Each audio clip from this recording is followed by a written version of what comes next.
Well, first of all, thank you all for coming. It's a great privilege, an honour in fact. I know people often say that very glibly. For me to be sitting here this evening with Margaretta. We haven't met.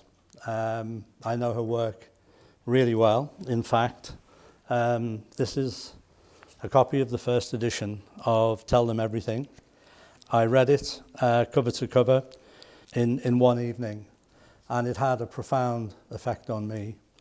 And when I read this book, the one thing that struck me immediately was the absence of women in the discourse around prisons and imprisonment in all of the material that I had read.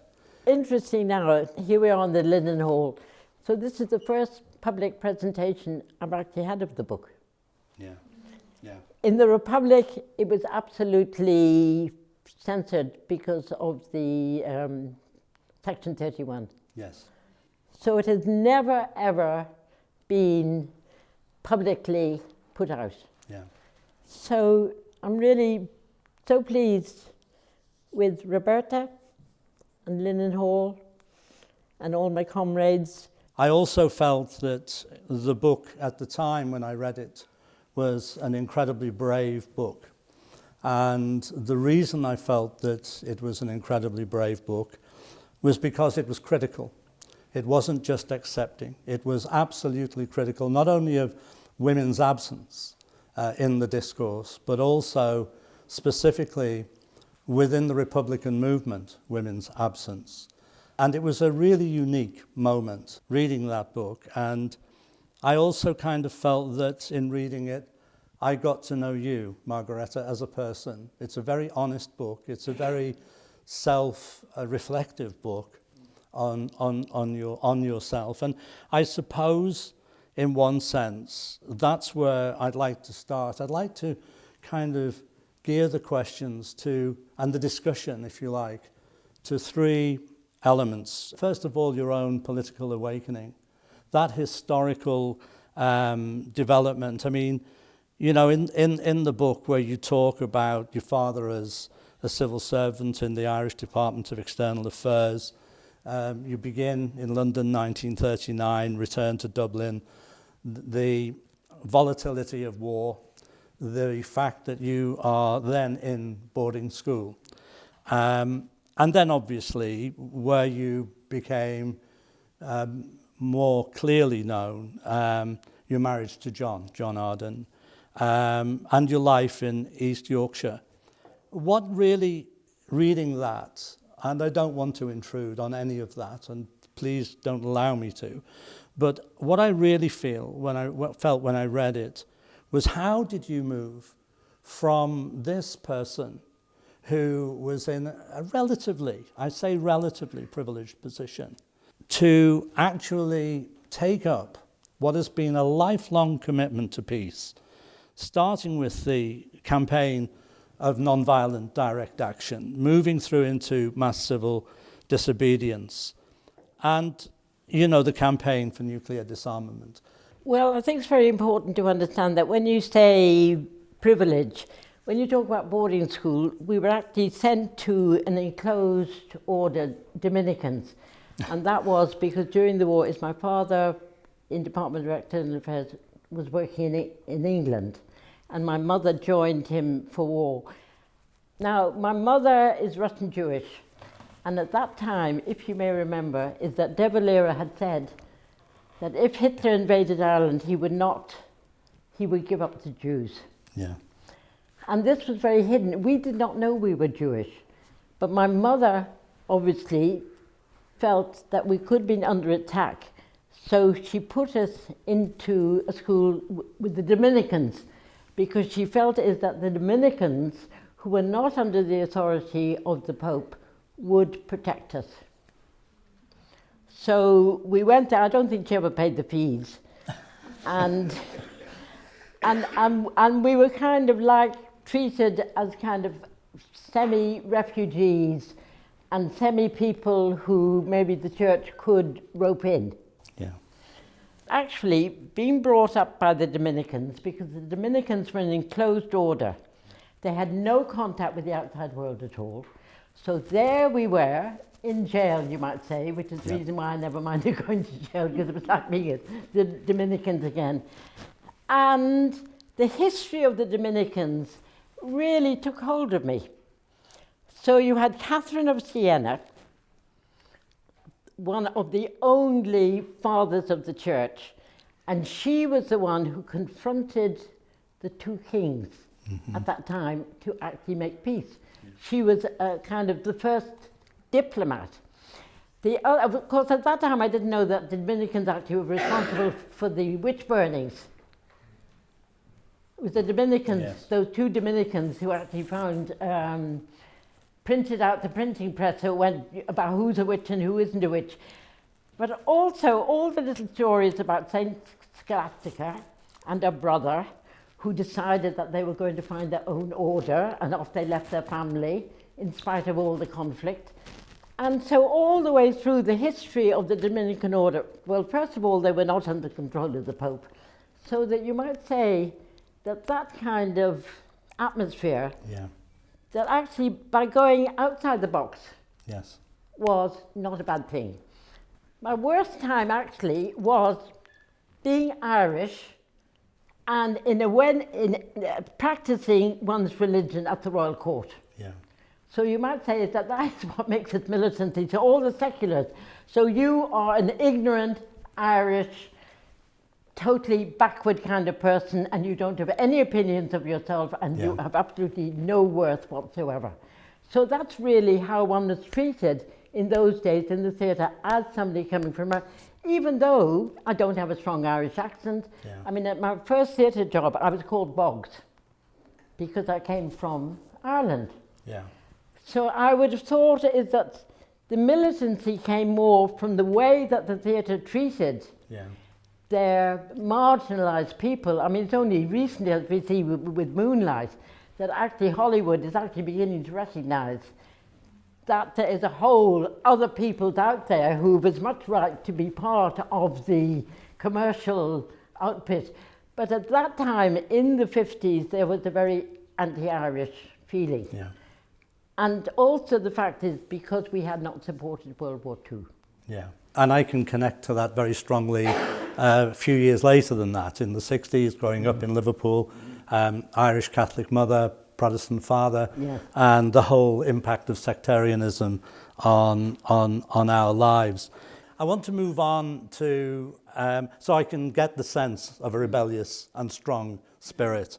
I want to move on to civil disobedience and the first public act of civil disobedience, where you write this letter, which you say in the book is kind of marginal, really. You kind of downplay it. You say it's not really that important to the US commanding officer, but it leads directly to you being targeted personally, you being visited at home, and that whole development of struggling against the US authorities' nuclear proliferation. This seems to me to be also a defining moment. We lived in Full Sutton. And we actually found suddenly is that there was this American military station. Now, during that time, is that the Committee of 100 had started. I mean, a lot of how one changes is very much part of the environment that was in. Is we were at the Royal Court Theatre, and you had people like Doris Lessing and Christopher Lowe, who'd all been members of the Communist Party, and that had all failed them with Hungary and everything, and they had been in Algiers, and they kind of rallied us, kind of rather weak, kind of sloppy kind of people.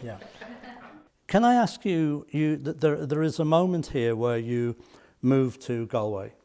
That moment, I was intrigued as to, and again, I don't want to intrude, but you know, is there a backstory to the decision to move to Galway? Well, because as you quite rightly said, so there we were in Full Sutton. Now, when I made my little intervention on my bicycle to give the letter to the American commander, is that John had been in the big demo in Trafalgar Square, where they'd all been arrested, John Osborne and all that lot. And so I decided I really should play my little part.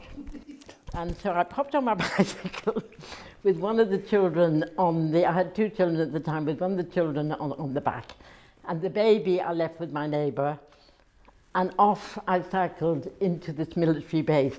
And of course there were all notices there, I thought, well, I've really got to play my little bit while they're all down there in Trafalgar Square sitting down. And so I just cycled on, gave the letter into the thing and came back. And then to our astonishment, about 3 days later in the middle of the night, policeman called. And he said, are you aware that this letter is actually punishable? Because I just said to the commander, would he reflect on what he was doing? That did he really have to be in this kind of job which destroys people? He actually lived, it was one of these little villages, there was a green square, he actually lived opposite it. And so John was there and he was very diplomatic. And so he kind of looked through the letter, and policeman was actually very sympathetic to us, because I don't think that in England at that time they were quite anti-American. Mm-hmm. So I don't think that the police had any more solidarity with the Americans inside this base than we had. So he said, oh yes, I see. Well, it's not really absolutely telling him to leave, is it? And he went off. But then our landlady got very nervous when John was arrested. In those days there were telegrams, and the telegram said, I am arrested. She came to him in the middle of the night and said, oh, the telegram. Yeah. And the whole feeling was that we couldn't stay there anymore. So we had nowhere to go. So we had at that time 3 children. It was impossible to find accommodation in England. So we put a little ad in the New Statesman, of course, and saying we wanted somewhere to live, and we got a reply from a doctor in north of Ireland who had this island in the middle of Loch Corrib. And the island had also been visited by people like David Garnett. And so we thought, oh yes, this is all absolutely right. So we had never been in a boat in our life. And so we had a friend in Dublin who drove John to Octorard. We had a boat built, and there we were. And I, at the age of 16, had said goodbye to Ireland. It was so disgusting. And I said, goodbye, Ireland, I'm never coming back to you again. So the problem was now, am I going to break my promise not to return to Ireland? But living on an island was something different. So we could be absolutely our own kind of little kingdom.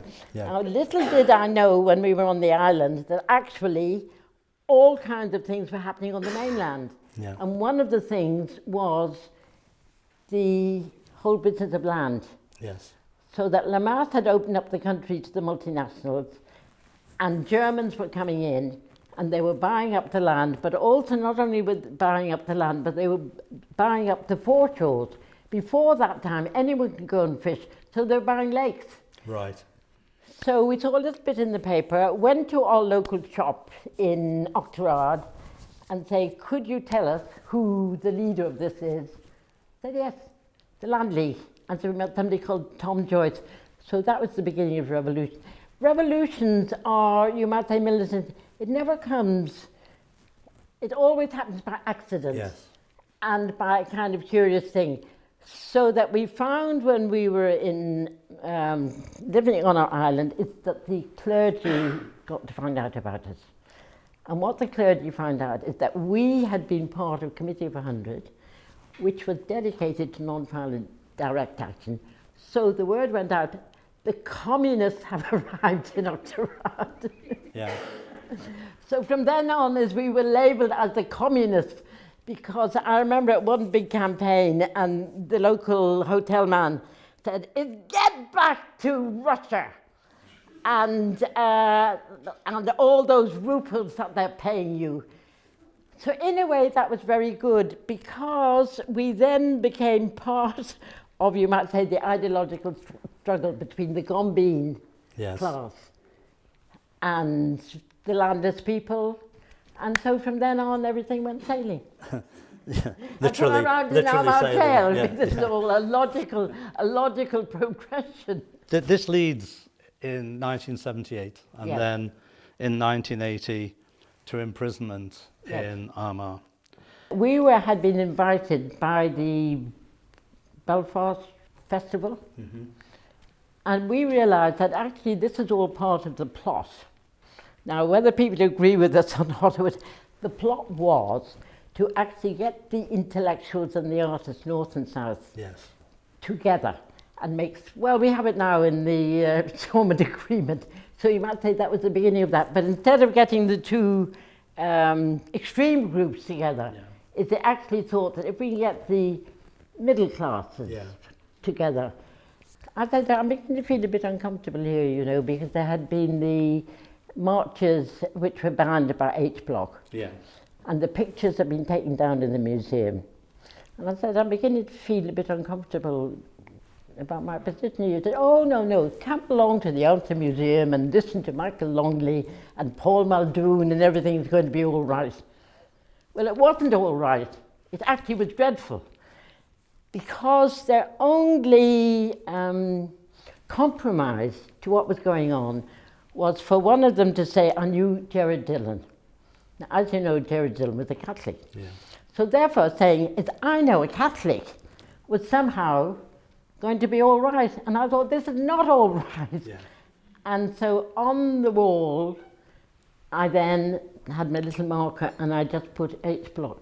Well, that was astonishing. It was as if the most savage attack had taken part on them, because they had all been listening to these poets. There was not a sound as they listened to their revered poets, and all they could hear was the squeaky noise of your felt tip. Of my felt tip. They looked around, and horror upon horror. And so the security took me out and dragged me out. None of them said anything to me. They actually allowed this to take place. And when I came out, and I was talking to one of the security guards, and I said, you know, there are two propositions I'm going to put to you. One is you can charge me for disturbance, and the other is, and I put my hand on his cheek, and I softly stroked his cheek. And I said, on the other hand, you can say I've had a very tender experience. So I did this 3 times, and he was smiling, and we had a very nice little sensual moment, but it didn't make any difference. So I was charged then with incitement and assault and goodness knows what else. So these were all the preparations for a very divided society, and a society amongst the middle classes who were in denial about what was taking place. Yeah, because we could spend a lot of time talking about the role of the universities and the middle classes at that moment. But I want to move to, I want to get to Armagh. I want to, because I think it becomes so defining in terms of the work you do.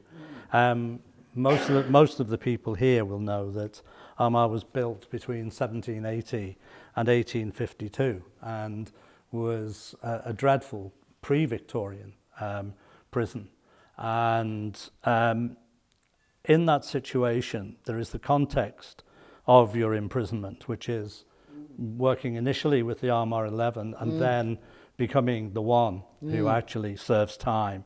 And I picked out a passage which I just thought really summed up for me the way you were thinking at that time. If we were charged, we would stand together as feminists, defending ourselves with perhaps a sympathetic female lawyer to defend us.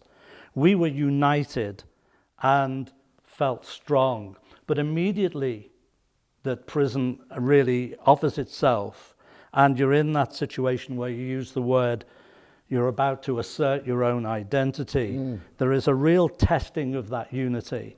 The relationship, for example, between Women Against Imperialism and Sinn Féin, and the protests at Armagh and the Republican movement's engagement with what you term, absolutely hits you when you read it, the woman question. Yes. You know, which really reminded me the first time I read Simone de Beauvoir. And that moment where you say the women's question, where are we? Who are we? What are we doing in this situation? That period seems to me to be defining as well. It's absolutely pivotal because the first time I went in because of the scroll, a letter appeared with solidarity from Women Against Imperialism. And this was quite contrary to the general opinion, even amongst Republicans. The idea that a woman can actually make a statement, not with a gun. Yeah, yeah. And so that meant, what kind of woman is she? So when we went in again, and I must also praise Father Raymond Murray, because he was the one who actually was the first one to actually tell us how the women were being treated. And then we found out is that the way the women were being treated, because it was so horrendous, the idea of internal searches, the idea of being humiliated or not being allowed to wear a sanitary towel, so the blood was running down. And to realize that inside the male Republican movement, it was just too embarrassing to take on board what was happening to the women, because women were supposed to support men. Yes. I think one of the things that really resonated with me, having done the work with Linda Moore here more recently on women in prison, was how the issue of healthcare becomes the weapon in the authorities' view. And I think that when you talk about healthcare, menstruation, sanitary towels, you talk about, I'm quoting, you say, the whole problem of menstruation had been a taboo area, never discussed in the Republican news. I'm not surprised. And then you talk about the body, the attack on the women's body. Absolutely, your yes. hair, your nails, your skin, excreta, you know. The no wash protest means something different for a woman who is menstruating, obviously. And you then go on to say that the authorities were using the women's fear of their bodies breaking down as a form of pressure to get them off the no wash protest. When I read it, that issue of dehumanization, loss of femininity, that's why I think when I first read the book, and I'd read a lot of stuff on prisons, and when I first read the book in 1981, what really struck me, this is a totally different experience to anything I've written about men in prison. Well, also you see the fear of the women, because they were very young. Yeah. So if they didn't get their periods, they began to get worried about their fertility, that they would never be able to have children. Yeah. And I think this is one of the great fears is that women have. I mean, you know, of young women. And I am going to bring it on to later what we know, what goes on in Iraq, the torture, and it's the humiliation of women and the humiliation of talking about things like periods, blood.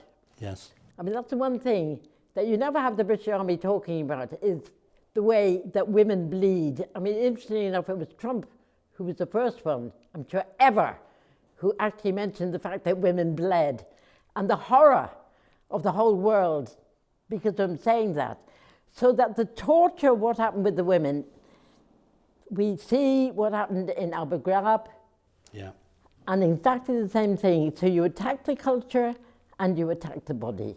You attack the two things. So the burning of the Quran and the nudity and the rape. Yes. And then they feel it's we have got them. Because my own feeling about war is that women are targeted first. Yes. If you find ISIS, what do? They targeted women first. Yeah. All wars target women first. And what they do is that they put the responsibility of the continuation of war on women. So therefore, you have, first of all, is that women have to send their men into the war. Yes. And the pressure then on women to send their men into the war and their young sons, and then they're supposed to support that. And using the empathy that women have for their children. Yeah. So if you can break that, I mean, the same way as in Tadamar, is that the British, if they thought they would break the resistance by breaking the women first, by taking their children away, by humiliating them, and it did not break the women. And I think that one of the things that struck me about those passages was they could be written about women in prison today, and certainly we have written about women's experiences. What I also found really interesting about how you dealt with this moment was you say, one never becomes aggressive to the screws, but always tries to maintain one's consciousness that one is a prisoner of war and they are the servants of British imperialism.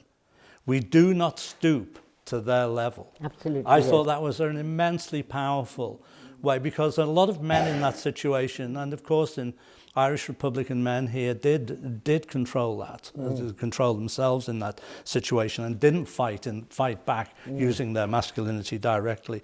But I thought that was a really important issue you were raising about how women negotiate that reality. Yes.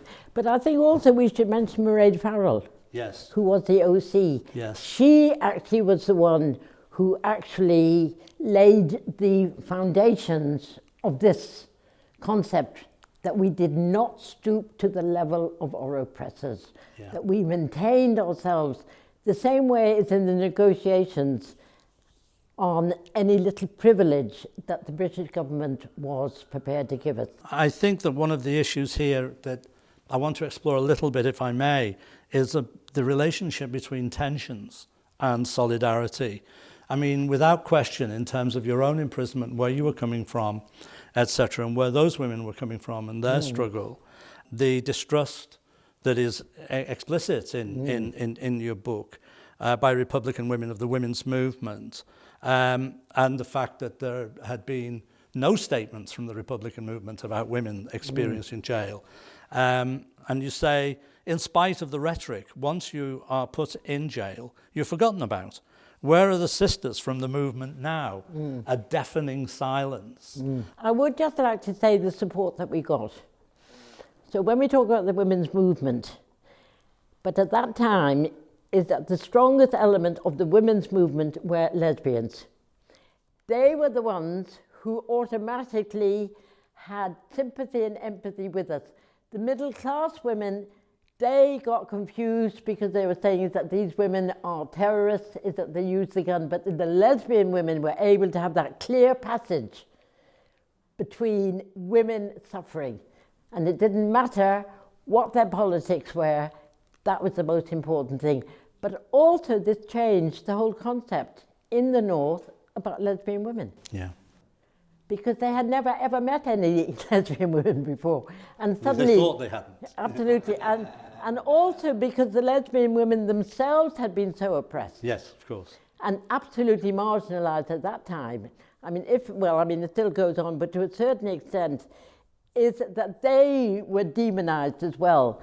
So that you might say you had the two demonised sections of womanhood coming together. Yes. And I think that has got to be acknowledged. If I may, can I move to Guantanamo Granny? We know what Greenham was about, that 1981 to 2000 peace camp. What I think it might be important to explore a little bit is precisely what the end game was for you in terms of Shannon, and also, I mean, you didn't only restrict it to Shannon. I mean, this is the anti-war movement. Yes. But it's precisely now, it's moved on. We're now talking about Afghanistan, we're now talking about Iraq. And what was very clear was this so-called neutral state, Ireland, was actually enabling. And I can remember seeing it the very first time when I went through Shannon myself, surrounded by GIs. What on earth's going on here? Yeah. And that whole process of how, can you just talk a little bit about your first awareness of what was actually happening, how the United States had got into bed with the Irish government? I actually came through the armament industry. That was happening at Shannon. And then the use of, now when we say arms, we're not really talking about we're talking about the components. Yeah. And that really is the centre point of the armament industry. It's not the actual physical arm. It's all the kind of little bits and pieces that come into it. Yeah. And understanding is that there is a whole industry down there with Shannon being used for that. Yeah. So on the business of Afghanistan, which at that time people were not really taking much notice of, but we've also got to remember is that Owen Duffy was the first one to actually daub a plane at Shannon. Yeah. And going to his trial. So a lot of it isn't that kind of one defining moment, but once you begin to investigate something, it all makes sense, because don't forget, I had been at Greenham. Yes. My experience in the north. Yes. So one did know something about the military, but the American troops themselves, of course, only really came through in 2003. Yeah.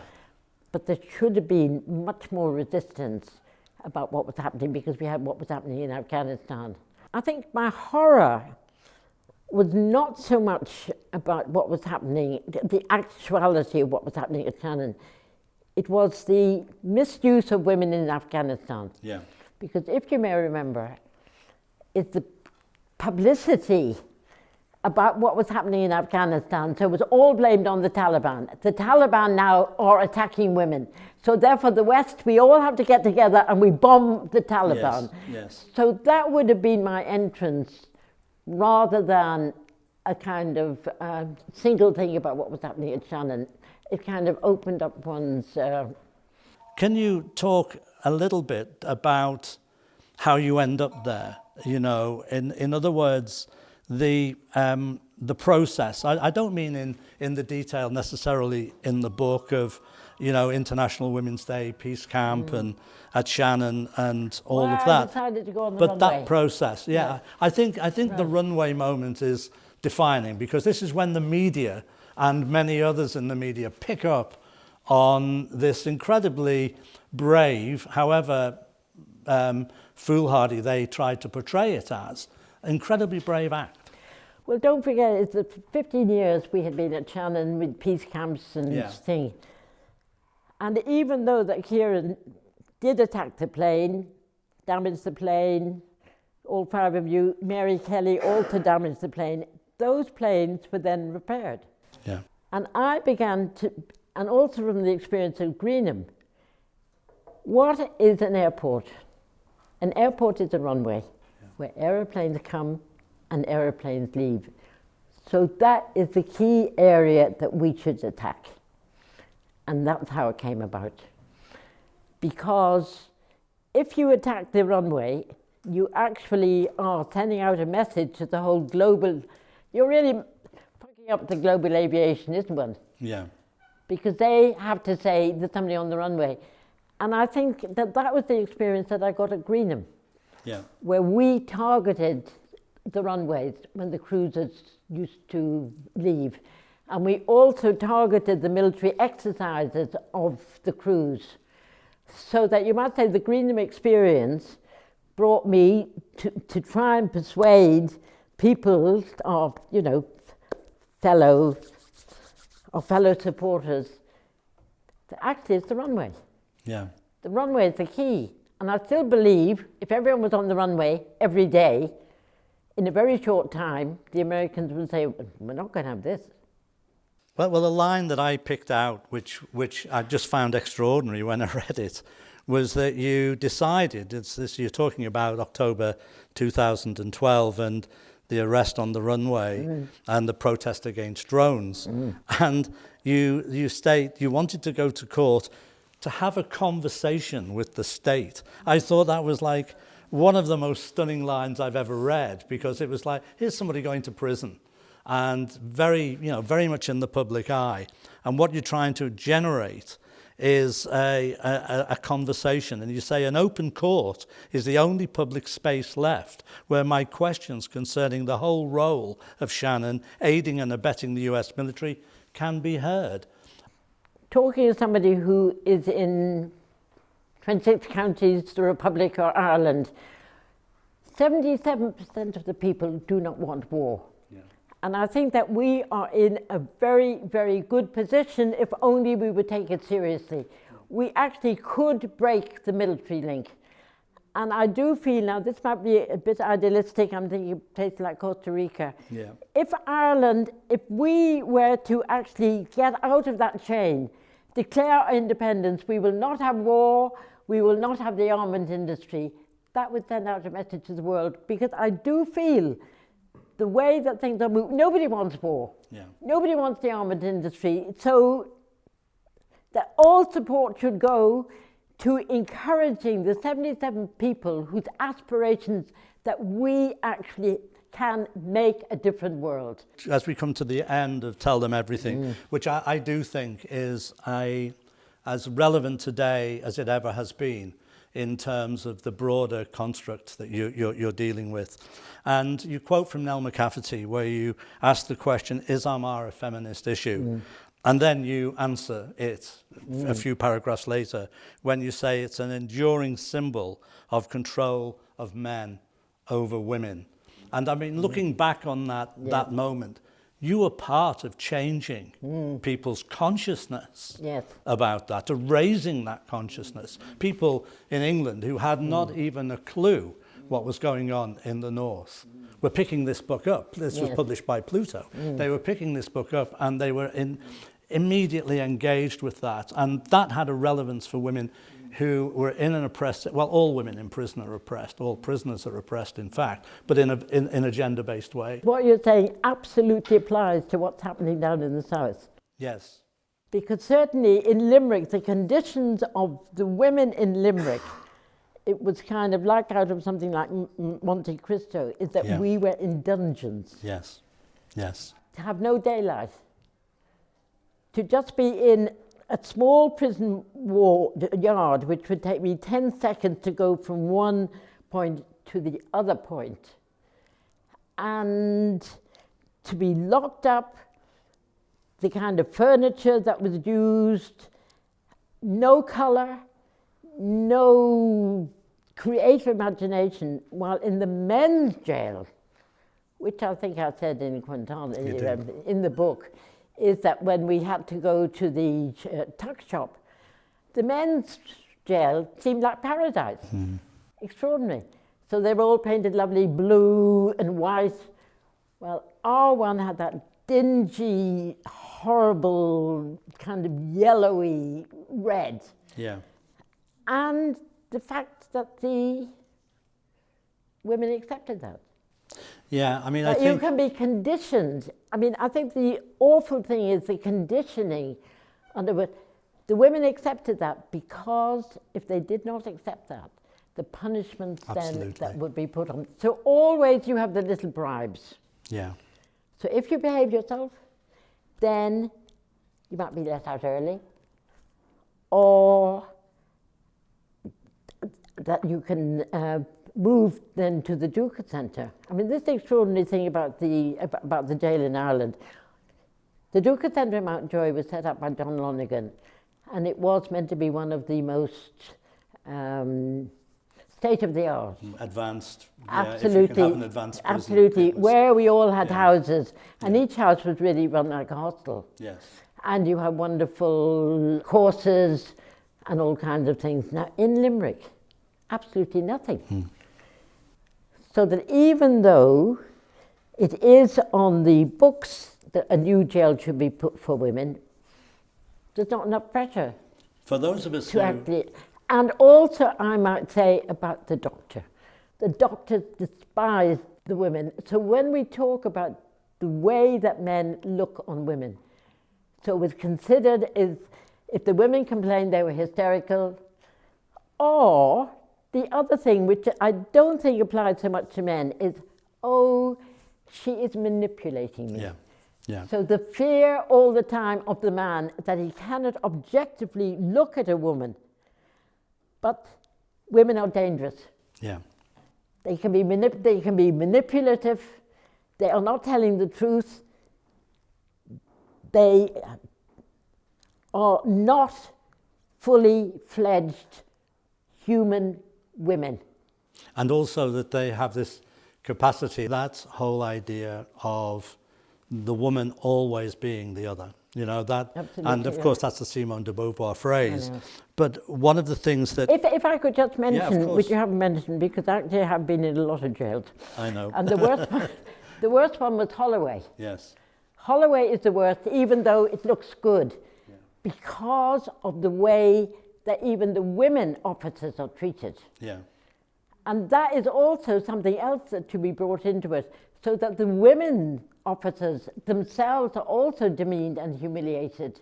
And so that humiliation goes from the top and going down into the middle. Yeah, and I think it's the responsibility of all of us in this room, all who hear you, all who read your testimony, and that's what it is. It's for us all, in our own way, to fight for that consciousness to be raised. You've done it. You've done it in your life, you've done it in your acts, and you've done it in the way in which you've written about it. It's for us to take your legacy, and thank goodness you're still with us, but it's for us to take your legacy on to the next stage. It's too grand for me to be able to thank you on behalf of humanity, but what I can do is thank you on behalf of all whose consciousness has been raised to a different level through your acts, your deeds, and through your example, and also through your writing. Your writing will stand and will live again in many people's lives. I think it's been remarkable talking to you.